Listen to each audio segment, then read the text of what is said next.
Bonjour à Bonjour à tous. tous. Dans cette vidéo, on va revenir sur les coulisses et les nombreuses questions et remarques que vous nous avez adressées lors de notre épisode sur la fusée de Tintin. Si vous n'avez pas vu cet épisode, et si vous avez oublié cet épisode, c'est le moment de le voir ou de le revoir, mais revenez ici après. Avant de commencer, on a une bonne et une mauvaise nouvelle à vous annoncer. Commençons par la mauvaise. Vous avez été nombreux à commenter sur la quantité de travail qu'a représenté Science Fiction et à dire que ça vous avait beaucoup plu. On est aussi très fiers du résultat, mais en même temps, cette série a vraiment mis mes limites à l'épreuve et personnellement, je ne pourrais pas continuer comme je l'ai fait. Nous vous avions annoncé, début 2019, un documentaire sur l'avenir du vol spatial habité, qui, avec le programme Artemis, est en train de devenir un sujet chaud bouillant. Mais une vidéo de plusieurs dizaines de minutes, peut-être même 1 heure, c'était trop ambitieux parce que l'on n'a toujours pas réussi à avoir les moyens financiers de le terminer. On a déjà tourné une visite du CNES à Toulouse avec une interview de Thomas Pesquet, un vol 0G à Bordeaux avec l'interview d'une chercheuse en système de support vie pour les voyages spatiaux, et l'essai d'un scaphandre d'entraînement pour astronautes à la COMEX de Marseille, où nous avons interviewé le chef du département espace de ce laboratoire. Donc tout ça a été très bien parti, mais nous allons peut-être devoir l'abandonner à regret. Je préfère ça plutôt que de devoir remettre ma vie personnelle et le reste des épisodes en suspens pendant plusieurs mois. Et cette remise en question concerne aussi la chaîne. Soit Sébastien continuera seul, soit nous continuerons tous les deux à faire des épisodes quand j'estimerai avoir assez de temps libre pour faire des vidéos. Pour le moment, on est dans la situation où on fait de très gros épisodes, mais pas suffisamment souvent pour vous convaincre de nous financer régulièrement, ce qui nous bloque pour y consacrer plus de temps. Dans ce cadre, ce serait donc contre-productif de se lancer sur un gros documentaire. Les subventions du CNC nous ont permis de vous donner un avant-goût du genre d'épisode qu'on aimerait réaliser, dans l'idéal, avec des moyens plus conséquents. Mais c'était ponctuel. Les prochains mois seront donc déterminants pour savoir si on peut faire du Sounds of Wonder une activité professionnelle à part entière, c'est-à-dire qui nous permette d'en vivre. Ce qui nous amène à la bonne nouvelle. Avec le succès de Science-Fiction et de la chaîne de façon plus générale, je peux envisager de me mettre à temps partiel sur mon emploi. Cela me permettra de conserver un salaire stable, tout en me libérant ce fameux temps qui me manque en travaillant pour vous sur la chaîne. Sébastien aussi voudrait pouvoir faire plus d'épisodes d'astrophysique comme au début du Sense of Wonder, parce qu'actuellement, lui aussi est obligé de se consacrer à d'autres activités. Donc pour y arriver, et en même temps continuer à vous produire une émission gratuite et sans publicité, on voudrait continuer de travailler avec des institutions et de vous emmener voir la production et la diffusion des sciences de l'univers. Et pour assurer notre indépendance, nous avons besoin de mécènes, et nous faisons donc à nouveau appel à votre financement participatif sur Tipeee et Utip, à la hauteur de 1500 € chacun, soit 3000 € pour pouvoir être complètement indépendant. En plus de ce choix, vous trouverez en commentaire épinglé un sondage pour nous dire si vous préférez qu'on revienne tout de suite sur des épisodes classiques ou si on se lance sur ce documentaire sur l'avenir du vol spatial habité. On pourrait même en faire une série d'épisodes plutôt qu'un seul gros, ce qui allégerait la production. Le but, c'est avant tout de vous faire une émission qui vous plaise autant qu'à nous. On fera en sorte de tenir compte du résultat. D'ailleurs, comme vous nous l'avez plusieurs fois suggéré, nous lançons aussi une boutique en ligne de t-shirts et de mugs. Vous pourrez ainsi arborer fièrement le vaisseau monde de la trilogie Voyage vers Proxima B, ou bien méditer sur des citations inspirantes en buvant votre café, tout en participant activement à la création de nouvelles vidéos. Si tout ça fonctionne comme on l'espère, on pourra être en contact beaucoup plus souvent avec vous et vous proposer des lives pour vous parler d'espace et de science-fiction autour des jeux vidéo. A ce titre, on vous donne donc rendez-vous sur la nouvelle chaîne Twitch du Sense of Wonder. On sera en direct le soir de la sortie de cette vidéo, donc n'hésitez pas à nous rejoindre. Maintenant, attaquons cet épisode de retour sur la fusée lunaire par ce qui vous a sans conteste fait le plus réagir. Moulinsart. Les ayants droit de Moulinsart SA ont refusé la représentation de l'œuvre. Toujours les pires ayants droit du monde. Certaines choses ne changent pas. Alors, bienvenue dans les coulisses de l'épisode. Moulinsart est une entreprise belge connue pour s'assurer de la bonne gestion de la licence Tintin, à grands coups de procès systématiques à l'encontre des artistes qui montrent le précieux intérieur des albums, ce qui serait une reproduction, ou les parodies, ce qui serait une adaptation. Artistes qui désormais s'autocensurent et en viennent à s'inquiéter, peut-être à la place de Moulinsart, de l'impact négatif que cela aurait sur la représentation de l'œuvre. La dernière en date, c'était pas plus tard que cet été, avec une fusée lunaire créée par les habitants d'Offroicourt dans les Vosges pour décorer leur village. Ce n'était donc pas à but commercial, mais ça a quand même été considéré comme une adaptation non autorisée par Moulinsart, qui a demandé son retrait. Si vous voulez en savoir plus sur Moulinsart, vous trouverez sur Wikipédia des articles très complets, vous renvoyant vers plein d'articles de journaux qui vous feront vivre les grandes aventures juridiques de Tintin post-RG. C'était important pour moi de vous dire, comme les autres artistes, pourquoi je me suis retrouvé à m'auto-censurer et à vous parler de la fusée lunaire sans même pouvoir vous la montrer. Il faut dire que Moulinsart considère chaque case, chaque vignette d'un album comme une œuvre unique et donc non soumise au droit de courte citation. J'ai quand même réussi à contourner légalement en utilisant des extraits de journaux télévisés, l'astronautique d'Alexandre Ananoff et un final en musique avec Capitaine Hard Rock. J'ai échangé des mails avec Moulinsart et on a passé quelque chose comme une demi-heure au téléphone. D'abord je dois dire qu'ils ont été plus ouverts que ce à quoi je m'attendais, mais ils m'ont dit tout de suite qu'ils avaient déjà leur propre projet sur On a marché sur la Lune en lien avec les 50 ans d'Apollo. Donc c'était redondant pour eux et ils ne travaillent qu'en coproduction. Si ça les intéresse pas, ça se fait pas. Donc comme je craignais, on s'est retrouvés à ne rien pouvoir utiliser de Tintin. Ça méritait bien quelques jurons à la Haddock en début d'épisode. Mais pour enchaîner sur une note positive, comme je disais, j'avais prévu un dialogue pour Christian Pellissier, qui faisait la voix du Capitaine Haddock dans la série animée des années 90. Notre producteur était d'accord pour embaucher plusieurs doubleurs sur la série. Par exemple, j'avais prévu pour l'épisode sur le premier contact quelques répliques pour Tania Torrens, la voix française d'Hélène Ripley dans Alien. Mais ça aurait encore compliqué les choses niveau droit, j'ai fini par laisser tomber et c'est du texte qu'on a dit nous-mêmes. Maintenant, même si je n'ai pas pu concrétiser le texte pour Haddock, je ne l'ai pas jeté pour autant. Vous le trouverez dans la description de l'épisode, en bas du document en ligne qui réunissait les sources que j'avais utilisées. Ça inclut la visite guidée que Haddock devait vous faire du poste de pilotage. Vous pourrez vous amuser à le lire dans votre tête avec sa voix inimitable, avec un œil sur l'album et pourquoi pas le dessin original de l'astronautique. L'ISP n'est pas le seul facteur à prendre en compte. La poussée maximale du moteur est cruciale. Même avec une ISP de 3 millions, si ta fusée pèse 100 tonnes à vide et que son moteur a 50 tonnes de poussée, elle n'ira nulle part, quelle que soit la quantité de carburant. Les moteurs de V2 avaient environ 25 tonnes de poussée.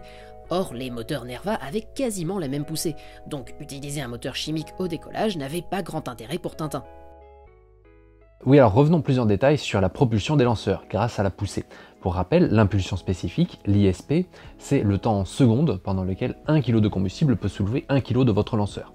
C'est la masse du lanceur tout entier, avec son carburant, pas à vide comme ce que vous dites. Donc l'impulsion spécifique augmente avec la poussée, qui est la force d'éjection des gaz de votre lanceur. Et elle diminue si le lanceur lutte contre une gravité plus forte. Si vous décollez de la Lune, où la gravité est 6 fois plus faible, votre lanceur pèse, comme les astronautes, 1/6 de son poids et va se soulever 6 fois plus longtemps avec la même poussée. Donc l'équation de l'ISP, ça se présente comme ça. Il s'agit de la poussée divisée par la gravité et par le flux de gaz éjecté. Donc maintenant, si vous avez un lanceur de 100 tonnes et une poussée de 100 tonnes, votre lanceur va juste pouvoir soulever son propre poids. Il va faire du surplace. C'est pour ça qu'on voyait que la masse d'une fusée est son propre ennemi. Si vous mettez beaucoup de carburant, mais une poussée trop faible pour soulever cette masse, une forte ISP va juste dire que vous allez faire du surplace plus longtemps. Mais ça, c'est au décollage. À ce moment-là, la poussée du moteur est directement opposée à la gravité. Mais très vite, après la sortie de l'atmosphère, le lanceur se met à l'horizontale pour orbiter autour de la Terre. À ce moment-là, la poussée du moteur est perpendiculaire à la gravité terrestre, ce qui permet d'accélérer, d'accumuler de la vitesse beaucoup plus facilement et d'atteindre la vitesse orbitale. Donc vous parlez de la faible poussée du moteur nucléaire Nerva. Ce n'était pas un problème parce qu'il n'était pas prévu pour le décollage. Il était réservé pour le 3e et dernier étage de la Saturne V, donc sa faible poussée et ses 800 d'ISP auraient très bien convenu. D'ailleurs, je n'ai pas précisé quel gaz éjectait Nerva, c'était de l'hydrogène, parce que c'est l'atome le plus léger et donc le plus facile à accélérer. Je vous donnais aussi l'exemple d'Ariane 5 avec son moteur Vulcain et ses 440 d'ISP.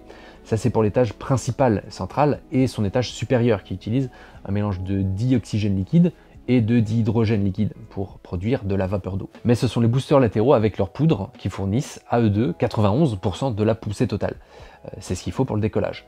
Donc construire un lanceur, c'est toujours une question de compromis avec la gravité. C'est aux ingénieurs de faire des choix et Hergé en a fait pour sa fusée lunaire. C'est là qu'il devient intéressant de les questionner. Pour cela, j'ai pu compter sur un conseiller scientifique, Christophe Bonal, de la direction des lanceurs du CNES. Il m'a très gentiment fourni ses propres calculs de performance de la fusée lunaire en fonction de l'impulsion spécifique. Pour le décollage, la fusée lunaire aurait utilisé un moteur auxiliaire chimique. Je vous mets les chiffres qu'il a utilisés si vous êtes curieux. On voyait dans l'épisode, avec cette masse de carburant, la fusée lunaire n'aurait pu atteindre que 50 km d'altitude. Par contre, dans Objectif Lune, c'est à 800 km que Hergé prétendait faire le passage du chimique au nucléaire.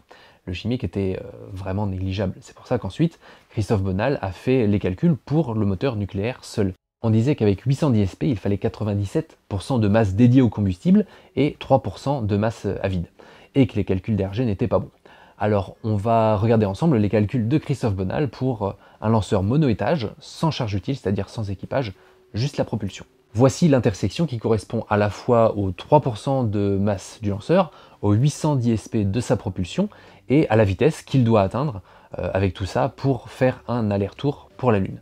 Les 3% de masse à vide dont il est question s'appellent aussi l'indice constructif. Christophe Bonal le présente en disant que si vous prenez une bouteille d'eau en plastique, c'est le pourcentage du poids en plastique pour contenir l'eau.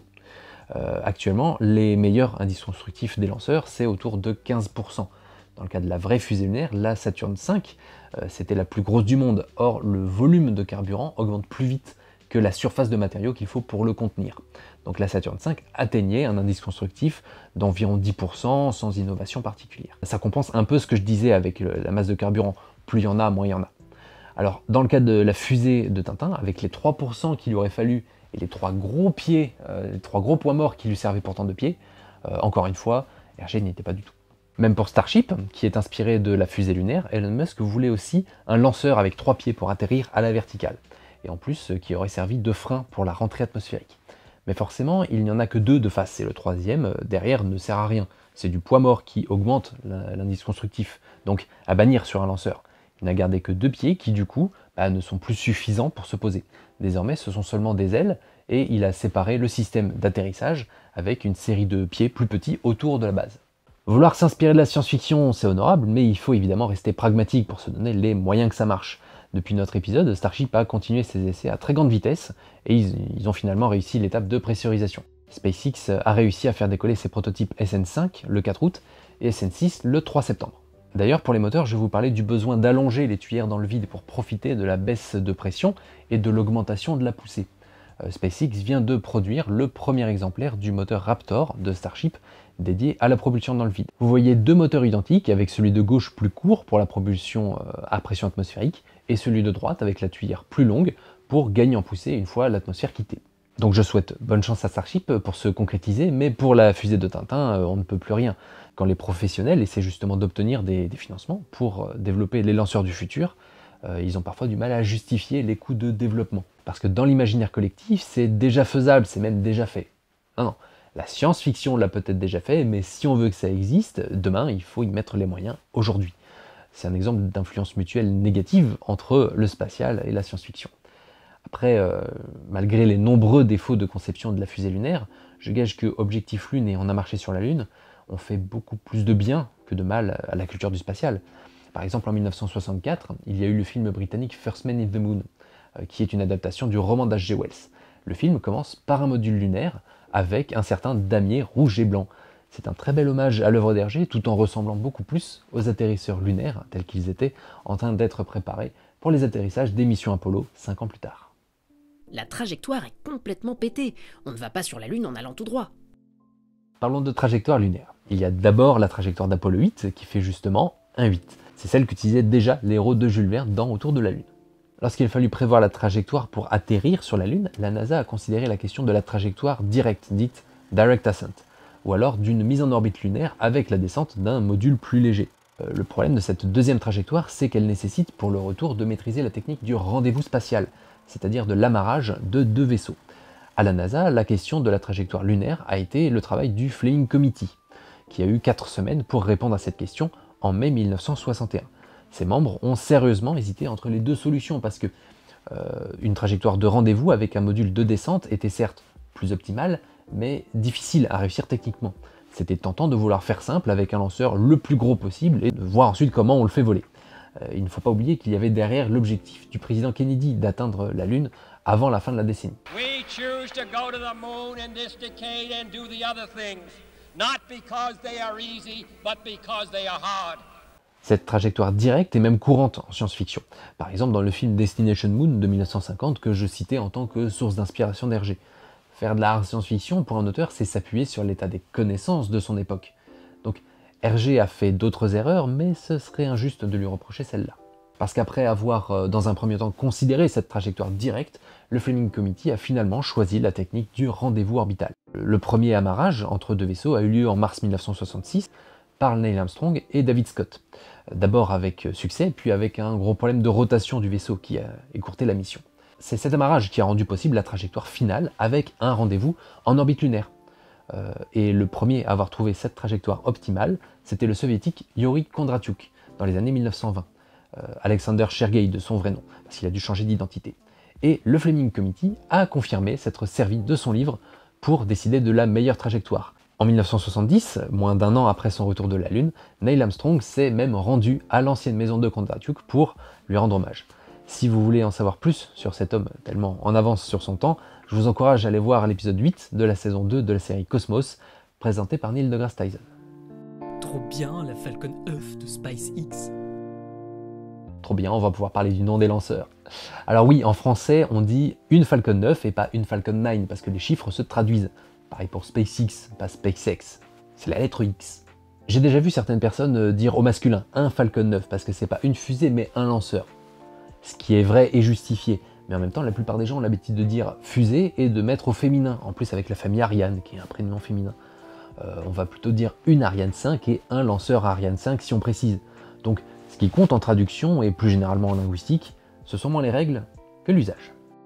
Ah là là, les Français et les noms de famille belges, une histoire d'amour. Oui, alors là par contre, je suis vraiment désolé pour nos amis belges qui ont entendu des noms se faire écorcher. Habituellement, les vidéastes s'excusent d'avance en début de vidéo lorsqu'ils ne sont pas sûrs de la prononciation des noms. Mais moi, cette section était déjà occupée par des jurons. J'ai quand même une petite fierté dans l'histoire, une erreur de prononciation que je n'ai pas faite. Hergé s'appelle Georges Remy, mais beaucoup de journalistes le présentent en disant Georges Rémy, comme s'il y avait un E accent aigu. Comment vous appelez-vous? Hergé, autrement dit Georges Remy, ou le contraire si vous voulez. Remy Georges dit Hergé, les initiales Hergé, Remy Georges, Hergé. Ça aurait été dommage de louper votre interprétation du capitaine. Iconoclaste, sous-marin à voile, astronaute torpille géostationnaire. En fait, les quelques jurons que j'ai lancés n'étaient pas qu'une simple interprétation, ils ont un sens caché avec la série. Le premier juron est authentique, les deux autres sont de mon cru.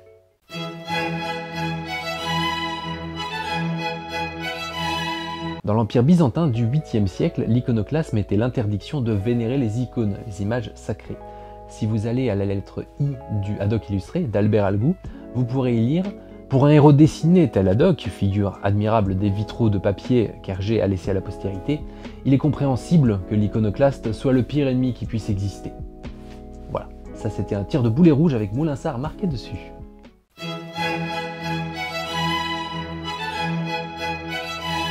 Celui-là est inspiré de Marin d'eau douce de Haddock, c'était un clin d'œil à l'épisode qui allait suivre sur l'ascenseur spatial avec l'orbite géostationnaire.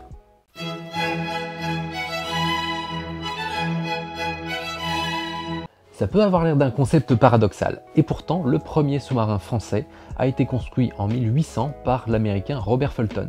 En immersion, c'était un sous-marin à manivelle et à la surface, un sous-marin à voile. Il s'appelait Nautilus, 70 ans avant 20 milieux sous les mers. C'est un autre clin d'œil à un éventuel futur épisode de science-fiction. Ce n'est pas du spatial, mais l'influence de Jules Verne sur les sous-marins se prête très bien au thème de science-fiction, et ce serait l'occasion de vous parler de lui plus longuement que dans l'épisode pilote de la série. Donc dites-moi si ça vous intéresse. Le capitaine Hardrock. Gotenner. Oui, merci de faire découvrir ce héros aux nouvelles générations. Nos aïeux firent le blues. Mais c'est du rock'n'roll dont je suis le papouze. Le fait que je joue Capitaine Hardrock a révélé beaucoup de fans de Richard Gotenner dans les commentaires, donc je suis moi-même un grand admirateur du monsieur, surtout quand il fait du rock. Avec la guitare, il y a aussi un clin d'œil à ma famille, puisque mon grand-père et mon oncle étaient tous les deux sous-mariniers. J'ai joué ce riff de Capitaine Hardrock et Joe de Jimi Hendrix, non pas avec un Mediator, mais avec mon porte-clés du sous-marin l'améthyste, parce que c'est autant méta que métal. Je vous ai dit que je voulais faire un science-fiction sur le Nautilus ? Je dois dire que je suis un peu interloqué qu'on encense quelque peu Hergé, sans à aucun moment se distancier de ses autres accomplissements, notamment sa collaboration avec des collaborateurs au sein du journal Le Soir, sa proximité au rexisme, etc. Résultat de l'ignorance en France de l'histoire perso du bédéiste belge ? Volonté de rester apolitique? Peut-être serait-il utile de penser à se documenter un minimum sur les auteuristes de fiction que vous aborderez à l'avenir, ou de ne pas faire comme si on pouvait les réduire à leurs œuvres. Alors, avant de commencer sur RG, oui, dans nos vidéos, je préfère tenir éloigné la science et la politique. À titre tout à fait personnel, je trouve que ça a tendance à polariser les débats et à détourner du message scientifique. Mais attention, les scientifiques et les vulgarisateurs ont le droit, comme tout le monde, d'avoir des opinions politiques, des convictions même, et de les exprimer. De même pour la science-fiction, qui est très souvent l'occasion de parler de notre société et de la critiquer. Après, dans le cadre de la vulgarisation, même si l'objectivité n'existe pas vraiment, ne serait-ce que par les choix des sujets que chacun aborde ou non, avoir conscience de sa subjectivité et essayer de tendre vers l'objectivité, c'est déjà un bon début. Dans le cas d'Hergé, au contraire, la politique s'est régulièrement invitée dans les aventures de Tintin. On cite souvent Tintin au pays des soviets, Tintin au Congo avec son idéologie raciste et colonialiste, ou encore L'étoile mystérieuse avec ses 2 caricatures de juifs en 41-42, donc en pleine occupation nazie de la Belgique. Hergé s'en est plus tard excusé et défendu en évoquant des maladresses, les idées de l'époque, ou les lignes éditoriales des journaux où Tintin était prépublié. Et Tintin est de gauche ou de droite? Il est de nulle part. Au début, il est quand même de droite, non? Ah oui, sûrement. A noter qu'effectivement, Hergé et avec lui Tintin ont changé en un demi-siècle. C'est une qualité d'avoir l'humilité de reconnaître nos erreurs et d'autant plus de pouvoir changer d'avis. Donc quand on analyse de façon plus générale la littérature, oui, c'est toujours pertinent de tenir compte des auteurs et du contexte de leur époque, pour voir la façon dont ça se transmet, dont ça se traduit dans leurs œuvres. En l'occurrence, dans On a marché sur la Lune, il n'y a pas de sujet politique qui se serait prêté à une analyse de ma part. C'est même un programme spatial purement scientifique, alors qu'en 1950, États-Unis et Union soviétique entamaient la guerre froide par une course militarisée à l'espace. La science, et surtout les vols habités, ne sont arrivés que dans les années 60. Je rappelle que Hergé a refusé le premier scénario qui devait se passer aux États-Unis pour choisir la Scylle de vie. Donc pour répondre à celui qui conclut de mieux me renseigner sur les auteurs que je décide de traiter, sachez que je n'ai pas la prétention d'être un tintinophile. Ça nécessite de connaître la production des albums, toute la vie d'Hergé et tous les collaborateurs qu'il a eu. Je n'ai fait tout ce travail de recherche que sur ce double album, et il n'était pas concerné par une analyse politique qui aurait été hors sujet. Ce n'était ni une méconnaissance, ni une omission de ma part, et je ne vous en veux pas d'en avoir douté. Espèce de pifouette gradué. Les seuls à ne s'intéresser à la réutilisation ne sont pas seulement SpaceX, il y a aussi ULA qui utilise la navette X-37B pour USSF. Oui alors, le X-37B est une navette américaine réutilisable, mais c'est un projet de défense effectivement, d'abord géré par l'Air Force et désormais récupéré par le nouvel Space Force. Elle n'embarque pas d'astronautes, pas de charge utile scientifique, elle ne ravitaille pas non plus l'ISS, et à cause du secret défense, on sait très peu de choses sur elle. Donc elle est réutilisable, mais elle semblait trop anecdotique pour la citer dans l'épisode. Tout récemment encore, le 4 septembre, la Chine a aussi effectué le lancement de ce qui semble être une navette réutilisable expérimentale. Mais là, non seulement on ne sait pas ce qu'elle avait à bord, mais on ne sait pas exactement ce que c'est comme véhicule. Sinon, au niveau européen, on peut citer l'IXV, une navette expérimentale européenne qui a été testée avec succès en 2015. Elle pourrait donner lieu à une navette réutilisable, Space Rider, si elle est financée. Il s'agirait d'une navette destinée non pas au vol habité, mais à des expériences scientifiques. Enfin, le projet le plus abouti, c'est la navette réutilisable Dream Chaser de l'entreprise américaine Sierra Nevada. Elle n'embarquera pas non plus d'astronautes, mais ravitaillera l'ISS pour 6 missions entre fin 2021 et 2024. Donc quand je disais que le seul acteur du spatial à faire usage de la réutilisabilité, c'était SpaceX, à part l'exception du X-37B, c'était exact, mais pas pour très longtemps. Tu vérifies toujours tes chiffres une fois la vidéo finie? Tu peux pas refaire la scène? Ça fait pas sérieux. Oui, alors vous avez sûrement vu que j'ai mis 3 corrections à l'écrit, mais lorsque j'ai parlé de la propulsion nucléaire par Robert Reynaud-Peltry, j'ai parlé d'un article de 1911 avec 25 kg de radium. J'en ai trouvé mention dans 2 ouvrages sur l'histoire de la propulsion nucléaire, mais impossible de mettre la main dessus pour vous l'illustrer à l'écran, ni même de trouver son titre. Je vous ai montré son 2e article sur l'allègement des moteurs grâce au nucléaire, l'année suivante en 1912. Il y mentionne bien le radium, mais pas spécifiquement les 25 kg. Donc si jamais votre intelligence collective parvient à trouver l'article de Robert Reynaud-Peltry de 1911, n'hésitez pas à partager le fruit de vos recherches dans les commentaires. Vous êtes au meilleur endroit pour ça. Il a changé de voix, Guillaume Gallienne, non? J'aurais aimé plus d'infos sur le moteur nucléaire. Il semblerait que les missiles à très longue portée que les Russes expérimentent en soient dotés. Oui, effectivement, vous mentionnez sûrement le missile russe Burevestnik avec une propulsion nucléaire thermique. J'ai voulu me renseigner, mais les sources à son sujet sont encore floues et contradictoires. Il est encore en développement et vous en aviez peut-être entendu parler à cause d'une explosion nucléaire accidentelle sur un site d'armement russe en août 2019. La communauté internationale pense qu'il s'agirait d'un accident concernant ce missile, que l'OTAN appelle Skyfall. Les Russes ont confirmé qu'il s'agissait d'un accident sur une propulsion nucléaire, mais pas sur quel projet, pour des raisons stratégiques. Ça sent encore bon la guerre froide, tout ça. Si comme moi vous avez découvert Alexandre Ananov à l'occasion de cet épisode et que vous avez envie d'en savoir plus, vous pouvez bien sûr lire L'Astronautique, mais c'est un livre qui n'a jamais été réédité, c'est un livre de collection à plus de 200 €. Surtout ne vous ruinez pas, vous pouvez l'acheter en numérique à 11 €. Vous pouvez aussi lire son autobiographie, Les Mémoires d'un astronaute ou l'astronautique française. Il faut savoir qu'en plus de son activité de vulgarisateur, il a initié le premier congrès international d'astronautique, l'IAC, à Paris en 1950, donc pendant qu'il était le conseiller scientifique d'Hergé. Congrès dont le 30e à Munich a donné lieu à la fameuse conférence d'Arthur C. Clarke, où il a présenté l'ascenseur spatial. D'ailleurs, la 70e édition de ce congrès vient tout juste d'avoir lieu, et elle a été organisée exceptionnellement en ligne à cause du Covid-19. Donc si vous souhaitez voir les replays des interventions, je vous mets le lien dans la description. Ensuite, vous pouvez également lire cette biographie, Alexandre Ananov, l'astronaute méconnu, par Pierre-François Mouriot et Philippe Varnoto. J'ai croisé la route de Pierre-François il y a 2 ans, pendant que je commençais à travailler sur l'épisode. Il est journaliste à Aérocosmos, son livre parle de la carrière d'Ananov et notamment de sa collaboration avec Hergé, et il m'a donné beaucoup de conseils sur sa propre expérience avec Moulinsart. C'est lui qui m'a dit où trouver la lettre d'Hergé à Ananov et l'exemplaire de l'astronautique que vous m'avez vu consulter. Tout cela est aux archives du Musée de l'air et l'espace, où nous avons d'ailleurs tourné tout l'épisode.